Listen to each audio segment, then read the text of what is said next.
my struggles had a box to go into, and coaching basically saved my life. I literally will say that. But when we've talked, and you've held my complexity beautifully, you've held my journey with my faith, my passion and desire to support adults like myself. And I remember when we first met, and it's something that that's really helped shape my work, is we're going to create a safe box, and we're going to bounce around in the box. Exactly. And when we've talked about how you view yourself with all your creativity, what's the phrase that you use? You're a Maverick. A a creative maverick. Yeah, I mean, cat in the hat. Pick your fancy. Or creative. You use a phrase to do with creative. Yeah. So I And call myself a creative strategist, but not just business. Just I design things in life and business in a creative way because that's how I'm wired. I've always been wired like that. So I only see creative solutions to any sort of problem. It's not to sneak out of something, but if it doesn't embolden me to want to go deeper into something, then I won't go to the party. So I can't have something that doesn't feel creatively alight to me, even if it's not a creative project. Like I cook creatively, I parent creatively, I do everything creatively. And I always thought there was something wrong with me, that I just couldn't do everything normal. I don't know what normal means anyway, but that's how I'm wired. I don't really look at this is my living room. This is not, that's actually how I live.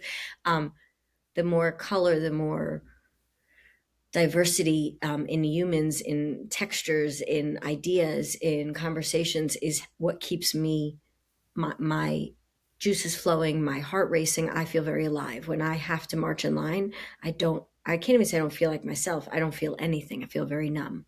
So it's funny you call yourself complex. To me, you're not complex at all. You're just a fabulous patchwork of a human being, just like other people don't understand themselves. So to me, and beautifully, you come to me humbly and very self-aware.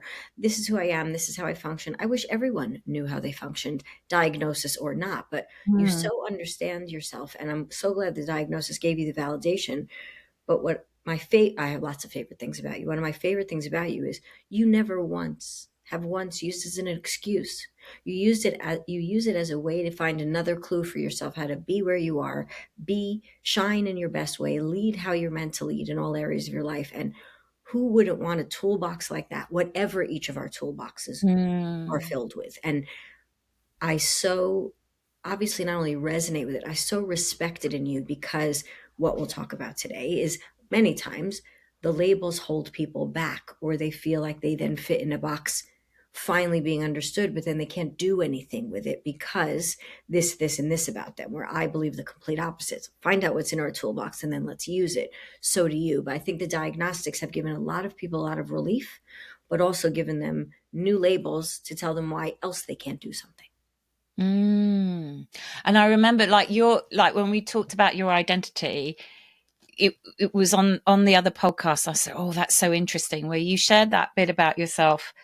You did your coaching training, you did the website, and I think you said you lay on a log for a picture. God, I have to send you the picture. You're going to die. Like a snowy fairy princess. Like, what? Look at me. And it just wasn't you. You were trying, and that's that identity piece.